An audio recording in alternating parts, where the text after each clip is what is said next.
Hello everyone, welcome to one shot BPSC. आज हम लोग पढ़ने वाले हैं इंडियन पॉलिटी और हमारा सोर्स है एरिहंट पब्लिकेशन का हैंड रिटन नोट्स बुक, जो कि आप देख सकते हैं। और ये रिवीजन के पर्पज से बहुत ही यूजफुल बुक है। इसमें देखिए कंटेंट लिस्ट की बात करें तो टोटल हमारे पास 23 चैप्टर हैं, जिसको वन बाय वन हम लोग कवर करेंगे। तो हमारा पहला चैप्टर है कॉन्स्टिट्यूशनल डेवलपमेंट ऑफ इंडिया। मतलब ये है कि इंडिया का कॉन्स्टिट्यूशन कैसे कैसे डेवलप हुआ, उसकी हम लोग बात करने वाले हैं। इसको हम दो पार्ट में पढ़ेंगे। फर्स्ट पार्ट है आपका कंपनी रूल, सेकेंड है क्राउन रूल। इसको दो पार्ट में इसलिए हम लोग देखते हैं क्योंकि इन दोनों के बीच में रिवोल्ट ऑफ 1857 होता है। यहाँ पे हम लिखते हैं रिवोल्ट ऑफ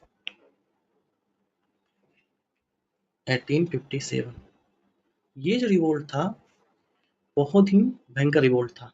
इसमें ब्रिटिश की इतनी हालत खराब हो गई थी कि वो बस जाने ही वाले थे। बस किसी तरह से ये रिवोल्ट को वो दबाने में सक्सेसफुल रहे, जिससे कि अगले 90 साल तक और इंडिया में रूल कर पाए। देखिए, कंपनी रूल यहाँ पे समझने का मतलब है कि शुरू-शुरू में ब्रिटिश जो आए थे वो एक कंपनी के रूप में आए थे, वो ट्रेड कर रहे थे। तो इससे इतना मुनाफा हो रहा था कि सरकार इसको कंट्रोल करना चाह रही थी, लेकिन कर नहीं पा रही थी।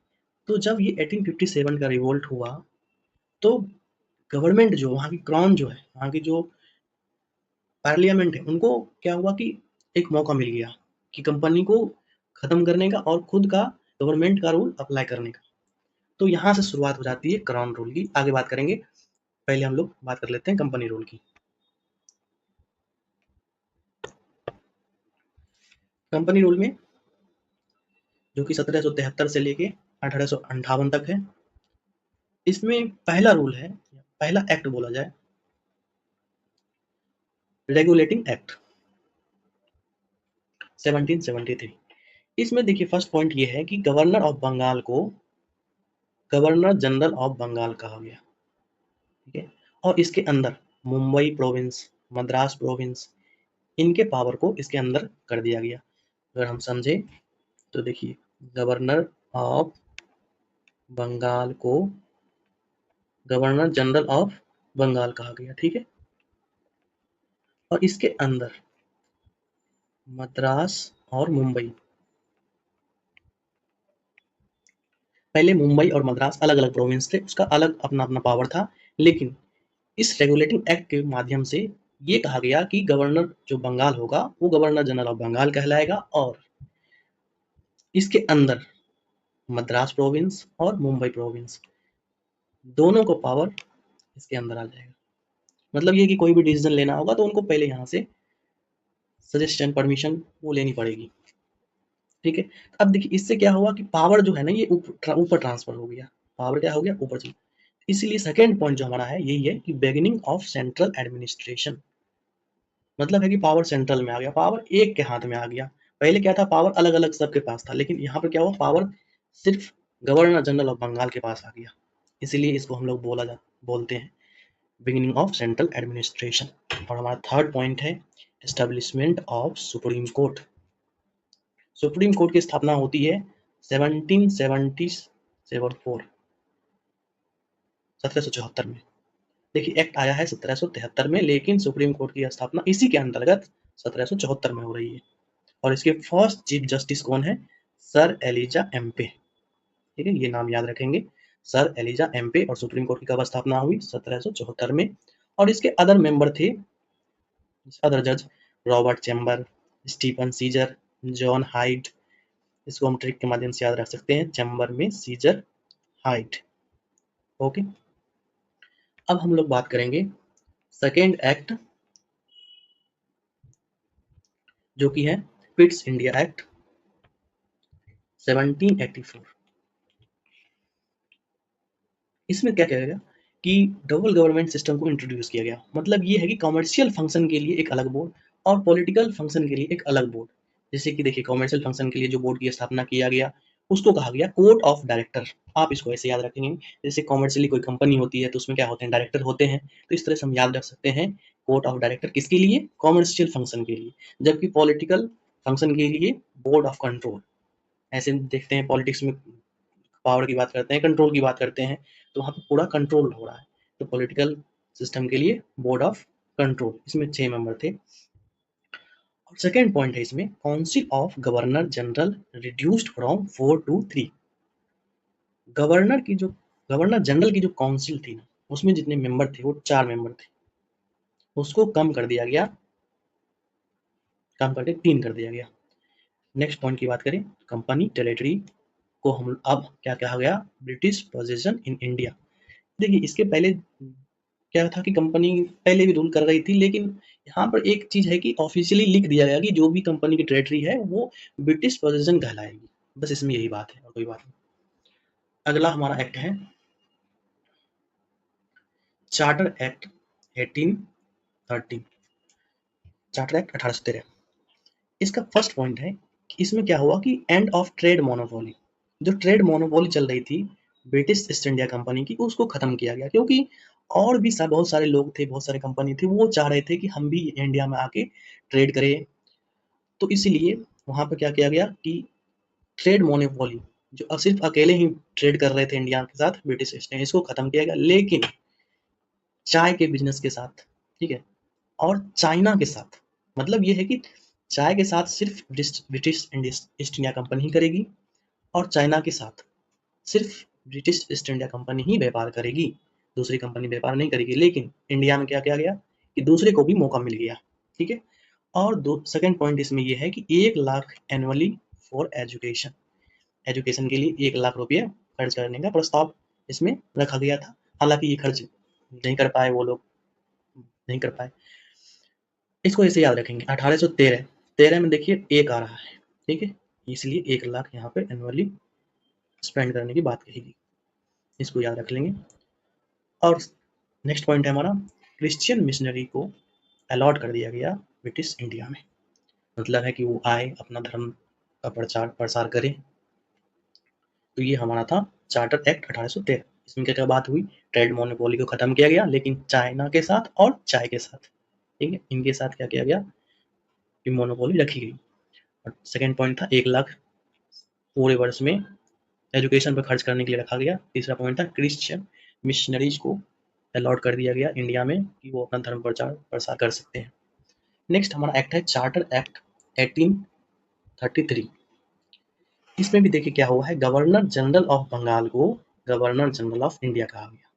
देखिए 1773 में, ऊपर अभी हमने देखा था, यहाँ पर देखिए गवर्नर ऑफ बंगाल को गवर्नर जनरल ऑफ बंगाल कहा गया। और चार्टर एक्ट 1833 की बात करें तो इसको, इसमें क्या हुआ कि गवर्नर जनरल ऑफ बंगाल को गवर्नर जनरल ऑफ इंडिया कहा गया, मतलब अब बंगाल का जो गवर्नर होगा वो क्या होगा, गवर्नर जनरल ऑफ इंडिया होगा। और इसमें फर्स्ट जो गवर्नर जनरल ऑफ इंडिया है वो लॉर्ड विलियम बेंटिक, और यहाँ पर जो first governor general of Bengal था लॉर्ड वॉरेन हेस्टिंग्स, ठीक है। और हेस्टिंग्स की टाइम पीरियड की बात करेंगे तो 1772 से 1785, ठीक है। तो अगर आपसे पूछे, इसको हम थोड़ा समरवाइज कर लेते हैं।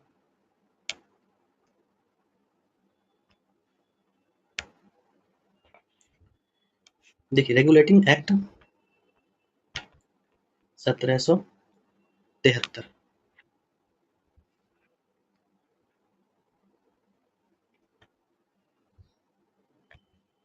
एक सेकेंड, रेगुलेटिंग एक्ट 1773, इसमें क्या किया गया, गवर्नर ऑफ बंगाल को गवर्नर जनरल ऑफ बंगाल कहा गया। और कौन थे यहाँ पे सबसे पहला governor general of Bengal, Warren Hastings. अब देखिए चार्टर एक्ट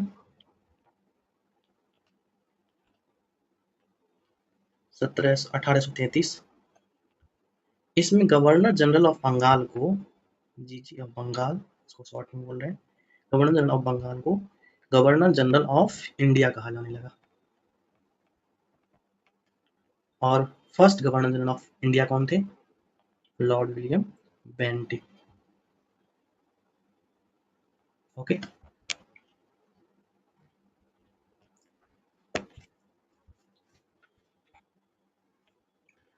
और सेकेंड पॉइंट है चार्टर एक्ट 1833 का, लॉ कमीशन फॉर्म इन 1834।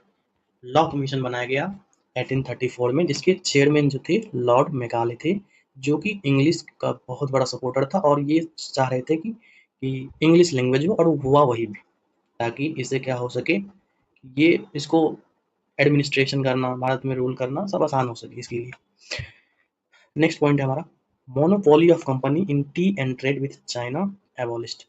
अभी देखिए हमने पढ़ा था ट्रेड मोनोपोली खत्म हुई थी, लेकिन चाइना के साथ और चाय के साथ अभी भी ट्रेड चल रहा था, उसको खत्म किया गया 1833 में। ओके, नेक्स्ट एक्ट है हमारा चार्टर एक्ट 1853। इसका फर्स्ट पॉइंट है कि legislative and administration function separated. Legislative और एडमिनिस्ट्रेटिव दोनों को फंक्शन को अलग किया गया चार्टर एक्ट 1853 में। और सेकेंड पॉइंट है डायरेक्टर रिड्यूस फ्रॉम 24 टू 18। जो वही डायरेक्टर थे उसको कम किया गया, 24 से 18 किया गया। नेक्स्ट पॉइंट है Indians permitted join civil service. First time यहाँ पे आया कि इंडियंस चाहे तो ज्वाइन कर सकते हैं सिविल सर्विस। ये कब आया है? 1853 के चार्टर एक्ट में। और फोर्थ पॉइंट हमारा local representation permitted in central legislative council. Local representation को परमिट किया गया सेंट्रल लेजिस्लेटिव काउंसिल में। तो इस तरह से हमारा कंपनी रूल खत्म होता है। एक बार समराइज करते हैं इसको। सबसे पहले हम लोग पढ़े रेगुलेटिंग एक्ट 1773। इसमें गवर्नर ऑफ बंगाल को गवर्नर जनरल ऑफ बंगाल कहा गया। जो first governor general of Bengal थे वो थे लॉर्ड वॉरेन हेस्टिंग्स। और इसमें क्या हुआ, बिगिनिंग ऑफ सेंट्रल एडमिनिस्ट्रेशन और सुप्रीम कोर्ट की स्थापना। फर्स्ट चीफ जस्टिस कौन थे? Sir Elijah Aamby.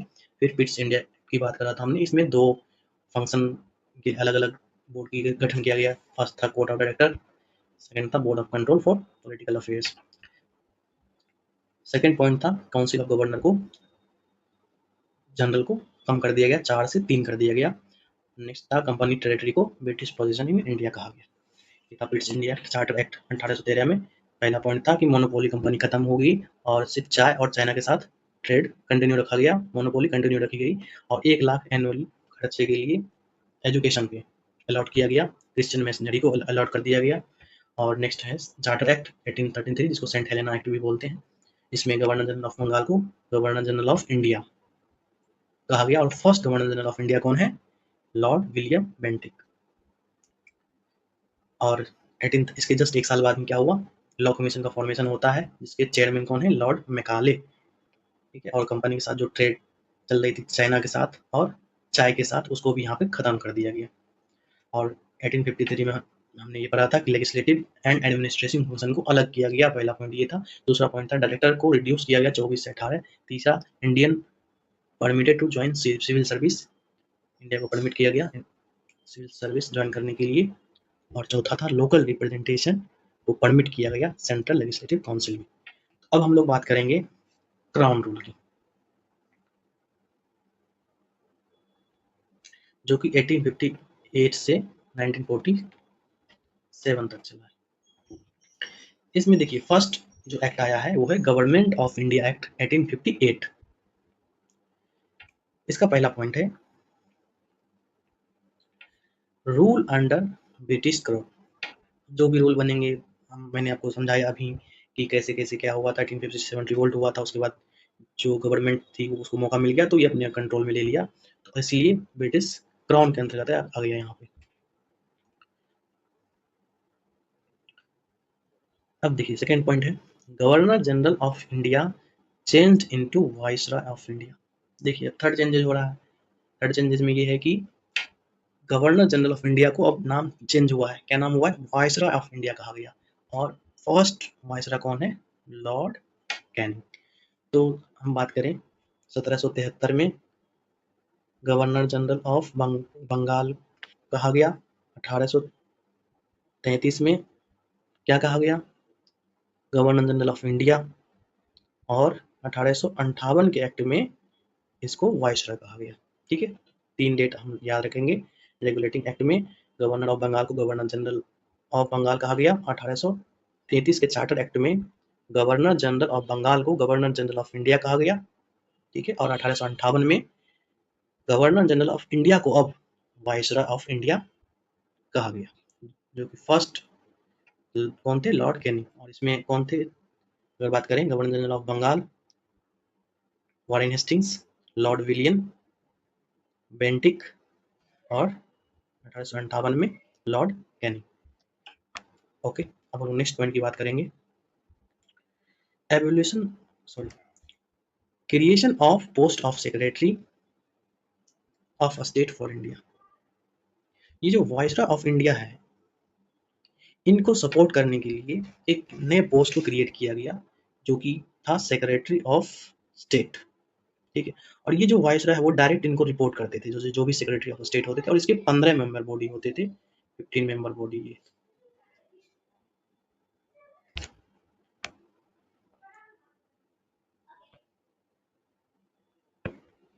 Next point है हमारा कि जो court of director and board of control की स्थापना की गई थी पिट्स इंडिया एक्ट 1784 में, उसको अब खत्म कर दिया गया, क्योंकि अब तो सारा पावर किनके हाथ में आ गया? गवर्नमेंट के पास आ गया, क्राउन के पास आ गया। तो अब ये बोर्ड ऑफ अलग अलग पॉलिटिकल कामों के लिए अलग बोर्ड और कॉमर्शियल फंक्शन के अलग बोर्ड की जरूरत नहीं है। सब कुछ अब गवर्नमेंट ही कंट्रोल करेगी या फिर क्राउन ही कंट्रोल करेगी। ठीक है, तो हमारा इस तरह से ये गवर्नमेंट ऑफ इंडिया एक्ट 1858 खत्म हुआ। इसके देखिए 4 पॉइंट है, चारों पॉइंट एक बार समराइज कर लेते हैं। फर्स्ट में ये है कि ये ब्रिटिश क्राउन के अंदर आ गया। सेकेंड ये है गवर्नर जनरल ऑफ इंडिया को चेंज किया गया और इसका नाम क्या किया गया? Viceroy of India. और फर्स्ट कौन थे? Lord Canning. एंड थर्ड था सेक्रेटरी ऑफ स्टेट को पोस्ट को क्रिएट किया गया और court of director and board of control को खत्म कर दिया गया। तो हम अगले एक्ट की बात करेंगे, इंडियन काउंसिल एक्ट 1861। देखिए इसमें क्या हुआ कि legislative council of Punjab, Bengal, north western province, इन तीनों के लेजिस्लेटिव काउंसिल को क्या किया गया? अप्रूव कर दिया गया। मतलब यहाँ पर भी लेजिस्लेटिव काउंसिल होगी कहाँ कहाँ पे? पहला पंजाब, दूसरा Bengal and north western province. इसके लिए क्या किया गया? लेजिस्लेटिव काउंसिल का प्रोविजन किया गया। अब नेक्स्ट की बात करें, inclusion of Indian representatives in law making. Law making में क्या किया गया? इंडियन रिप्रेजेंटेटिव को शामिल किया जाने लगा, शामिल किए जाने का प्रोविजन था इसमें इंडियन काउंसिल एक्ट में। नेक्स्ट है हमारा legislative power return to Bombay and Madras. देखिए रेगुलेटिंग एक्ट 1773 में मैंने आपको अच्छे से समझाया था कि पावर किस तरह से बंगाल के पास मद्रास का और मुंबई का ट्रांसफर हो गया था, पावर सेंटर में चल गया था। लेकिन जब इंडियन काउंसिल एक्ट 1861 आया है, इसमें क्या किया गया? ये जो पावर सेंटर में थे इसको डिसेंट्रलाइज किया गया, मतलब मुंबई को और मद्रास को, जो कि बॉम्बे भी कर सकते हैं इसको, बॉम्बे और मद्रास को क्या किया गया? पावर वापस कर दिया गया। इससे क्या हो गया? डिसेंट्रलाइजेशन भी बोल सकते हैं यहाँ पे हम लोग। ठीक है, आगे बात करते हैं हम लोग। यहाँ पे क्या किया गया? बंगाल के पावर को हटा दिया गया और इसको अलग पावर, इसको अलग पावर और बंगाल को अलग पावर अब मिल गया। तीनों इंडिपेंडेंटली अपना काम कर सकते हैं। नेक्स्ट पॉइंट है हमारा portfolio system initiated. Portfolio system को इंट्रोड्यूस किया गया। पोर्टफोलियो सिस्टम मतलब यह है कि जिस तरह से हमारे यहाँ पे अभी होम मिनिस्ट्री, एग्रीकल्चर मिनिस्ट्री, अलग अलग डिपार्टमेंट अलग अलग लोग संभालते हैं, उसी तरह से यहाँ पे क्या है? अलग अलग डिपार्टमेंट के लिए अलग अलग सिस्टम को रखा गया, इसी को बोलते हैं पोर्टफोलियो सिस्टम। अब देखिए नेक्स्ट है ordinance power to viceroy. Ordinance making power जो है वो वाइसरॉय के पास दिया गया। जैसे कुछ भी, जैसे रूल बनाना है, रेगुलेशन कुछ भी करना है, तो अगर मानो वाइसरॉय को करना है तो वो कर सकते हैं।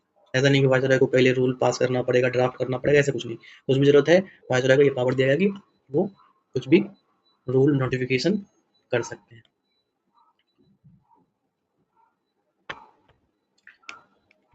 अब हम लोग नेक्स्ट एक्ट की बात करेंगे, इंडियन काउंसिल एक्ट 1892।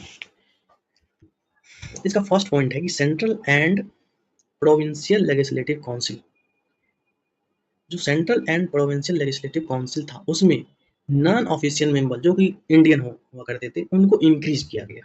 ठीक है, सेंट्रल में प्रोविंशियल में जो लेजिस्लेटिव काउंसिल थी जहाँ पे लॉ बनते थे, लॉ वहाँ पे क्या गया, नॉन ऑफिशियल मेंबर जो भी था, शुरू शुरू में मतलब ऑफिशियल मेंबर को के रूप में इंडियन को नहीं शामिल किया गया था, नॉन ऑफिशियल किया गया था, ताकि मतलब एकदम से पावर इंडियन के पास ना चल जाए, नहीं तो वो विरोध करेंगे हर चीज का, इसलिए। तो यहाँ पर क्या गया, नॉन ऑफिशियल मेंबर्स को इंक्रीज किया गया।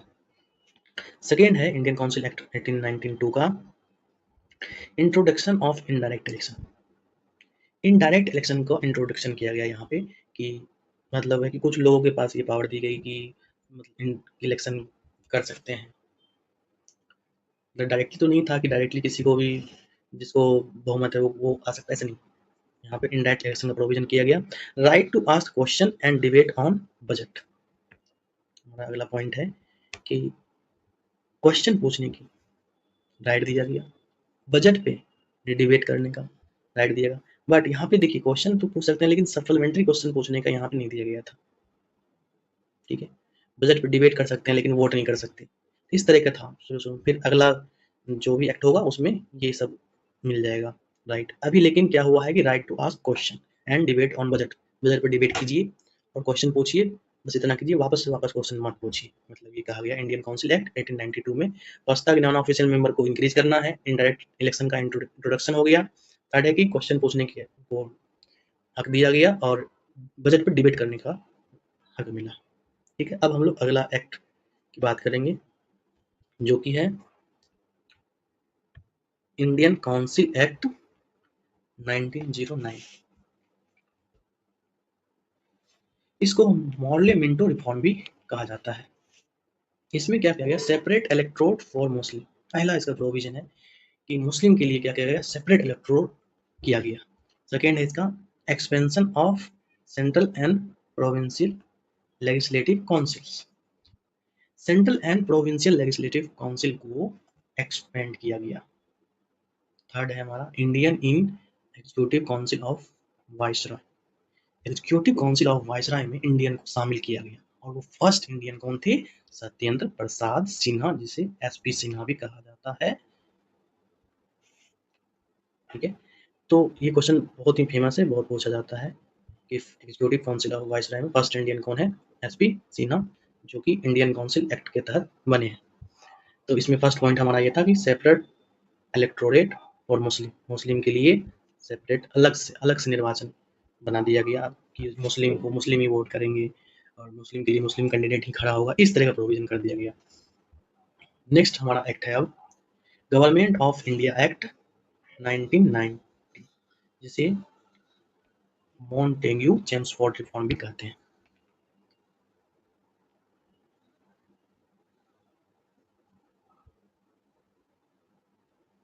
गवर्नमेंट ऑफ इंडिया एक्ट 1990, इसमें देखिए 3 पॉइंट हमको करने हैं और जो कि काफी इंपॉर्टेंट है। पहला है इंट्रोडक्शन ऑफ डायरकी। देखिए डायरकी इंट्रोड्यूस हुआ है, बट ये भी इंपॉर्टेंट है कि कौन से लेवल पे इंट्रोड्यूस हुआ है, यहाँ पे प्रोविंशियल लेवल पे हुआ है। Introduction of dyarchy at provincial level. Dyarchy basically ये था, इसमें इसमें 2 सब्जेक्ट थे, एक थे ट्रांसफरेबल सब्जेक्ट, दूसरा था रिजर्व सब्जेक्ट। ट्रांसफरेबल सब्जेक्ट में जो भी इंपॉर्टेंट थे वो नहीं रखे गए थे। जैसे कि बात करें ट्रांसफरेबल में, जैसे कि education, agriculture, weight and measurement,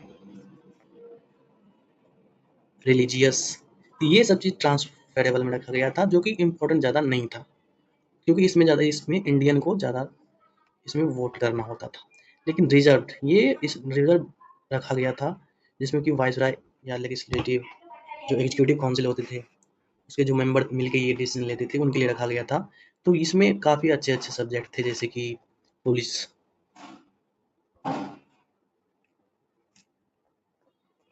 pension,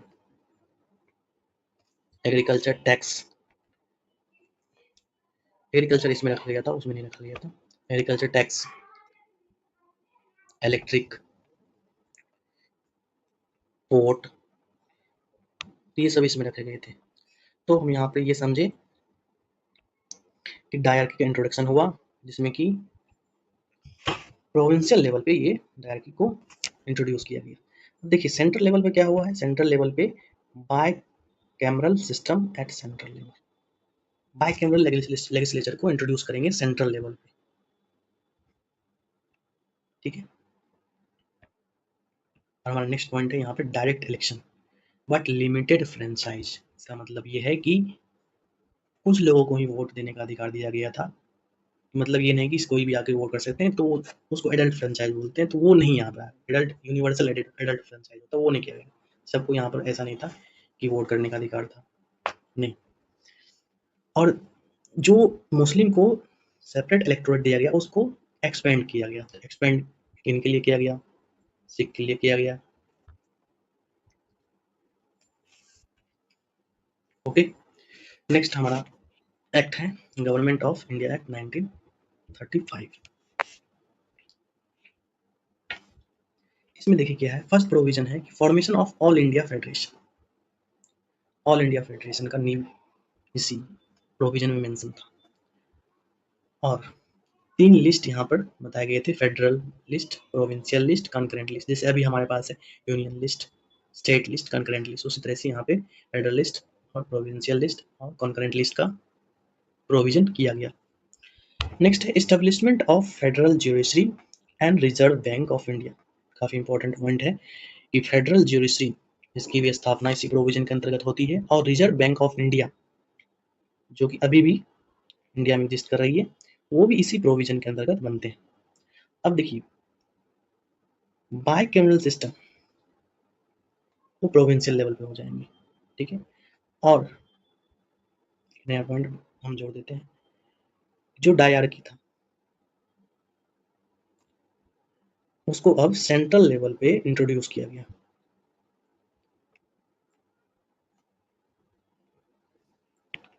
dyarchy at central level,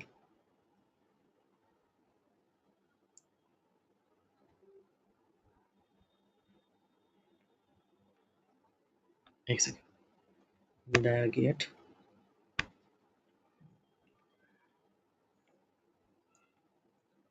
central level. तो गवर्नमेंट ऑफ इंडिया एक्ट 1935 का फर्स्ट प्रोविजन है ऑल इंडिया फेडरेशन, सेकेंड है federation, federal, provincial, concurrent list, ये सब का provision, reserve bank of India और federal judiciary की स्थापना। बाइकैमरल को प्रोविंस में किया गया और डायरकी को सेंट्रल में किया गया। और एक्सपेंशन ऑफ सेपरेट इलेक्टोरेट, इसको और एक्सपेंड किया गया, ठीक है। अब हम लोग लास्ट एक्ट पढ़ने वाले हैं, इंडिया इंडिपेंडेंस एक्ट। इसका फर्स्ट पॉइंट है end of British rule, British rule को यहाँ पे खत्म हो जाता है। Abolition of viceroy and secretary of state, जो वाइसरॉय का पोस्ट था, सेक्रेटरी का पोस्ट है, इन दोनों को खत्म कर दिया गया। और princely state given to option, princely state को ऑप्शन दिया गया, या तो वो इंडिया को ज्वाइन कर ले या फिर पाकिस्तान को ज्वाइन कर ले, और टू रिमेन इंडिपेंडेंट, इंडिपेंडेंट भी रह सकते हैं, ठीक है। नेक्स्ट हमारा है, नेक्स्ट पॉइंट है कॉन्स्टिट्यूएंट असेंबली को पावर दिया गया frame and adopt the constitution. मतलब कॉन्स्टिट्यूएंट असेंबली जो बना था 1946 में, उसको ये पावर दिया गया कि आप कॉन्स्टिट्यूशन को फ्रेम कीजिए, उसको एडॉप्ट कीजिए, ठीक है। तो आज का हमारा यहाँ पे ये चैप्टर खत्म होता है। अगले लेक्चर में हम लोग बात करेंगे मेकिंग ऑफ कॉन्स्टिट्यूशन। तो इसको हम एक बार फिर समराइज कर लेते हैं कि ग्राउंड रूल में हमने क्या क्या पढ़ा। फर्स्ट हमारा था गवर्नमेंट ऑफ इंडिया एक्ट 1858। इसमें ये था कि इसका फर्स्ट प्रोविजन था कि ब्रिटिश क्राउन के अंदर अब रूल आ गया था। सेकेंड था गवर्नर जनरल ऑफ इंडिया को वाइसरॉय ऑफ इंडिया कहा जाने लगा, और फर्स्ट वाइसराय कौन थे? Lord Canning. Secretary of state का पोस्ट क्रिएट किया गया इंडिया के लिए और कोर्ट ऑफ डायरेक्टर और बोर्ड ऑफ कंट्रोल को खत्म किया गया। नेक्स्ट था हमारा इंडियन काउंसिल एक्ट 1861, जिसमें कि हम लोग पढ़े कि legislative council of Punjab, Bengal and north west western province के लिए अप्रूव किया गया। Inclusion of Indian representative in law making में इंडियन रिप्रेजेंटेटिव को इंक्लूड किया गया। नेक्स्ट था बॉम्बे एंड मद्रास के प्रोविंस के पास पावर वापस आ गया। नेक्स्ट पोर्टफोलियो सिस्टम को इंट्रोड्यूस किया गया था। ऑर्डिनेंस पावर को वाइसराय के पास आया था। ये सब 1861 में आया था। फिर हम लोग पढ़े थे इंडियन काउंसिल एक्ट 1892। इसमें central and provincial legislative council में नॉन ऑफिशियल मेंबर जो इंडियन थे उनको इंक्रीज किया गया। Introduction of indirect election introduce कब हुआ? 1892 एक्ट में, इंडियन काउंसिल एक्ट 1992। नेक्स्ट है राइट टू आस्क क्वेश्चन पूछने का अधिकार कौन से एक्ट में आया? Indian council act. और बजट पे भी डिबेट करने का इसी में आया। नेक्स्ट है हमारा Indian council act 1909, model reform भी बोलते हैं। इसमें सेपरेट इलेक्टोरेट फॉर मुस्लिम और expansion of central and provincial legislative council and Indian को शामिल किया गया एग्जीक्यूटिव काउंसिल ऑफ वाइसराय, जो फर्स्ट थे सत्येंद्र प्रसाद सिन्हा। इसके बाद है गवर्नमेंट ऑफ इंडिया एक्ट 1990, जिसे मॉन्टेग्यू चेम्सफोर्ड रिफॉर्म भी कहा जाता है। इसमें डायरकी इंट्रोड्यूस किया गया at provincial level and bicameral legislature या सिस्टम। सेंट्रल लेवल पे ये इंट्रोड्यूस किया गया। फिर इसमें डायरेक्ट इलेक्शन की भी बात कही गई थी, बट ये लिमिटेड फ्रेंचाइज में थी, ठीक है। और सेपरेट इलेक्टोरेट को थोड़ा एक्सपेंड किया गया। नेक्स्ट है हमारा गवर्नमेंट ऑफ इंडिया एक्ट 1935। इसमें ऑल इंडिया फेडरेशन की बात की गई थी। 3 list, federal, provincial, concurrent list की बात की गई थी। और federal judiciary, reserve bank of India, bicameral system at provincial level, dyarchy at central level, expansion of separate electorate, ये सब बात कही गई थी 1935 की गवर्नमेंट ऑफ इंडिया एक्ट में। नेक्स्ट था इंडियन इंडिपेंडेंस एक्ट। ये ब्रिटिश रूल का खात्मा हुआ और वाइसराय का पोस्ट, सेक्रेटरी का पोस्ट जो भी था उसका एवोल्यूशन हुआ। प्रिंसली स्टेट के पास ये पावर ऑप्शन दिया गया कि चाहे तो इंडिया में ज्वाइन हो जाए या पाकिस्तान में ज्वाइन हो या फिर इंडिपेंडेंट रहे। नेक्स्ट है कॉन्स्टिट्यूएंट असेंबली को ये पावर दिया गया कि वो कॉन्स्टिट्यूशन को फ्रेम करे और अडॉप्ट करे। वीडियो में बने रहने के लिए बहुत बहुत धन्यवाद। अगर आपको पसंद आया है तो लाइक करें, सब्सक्राइब करें।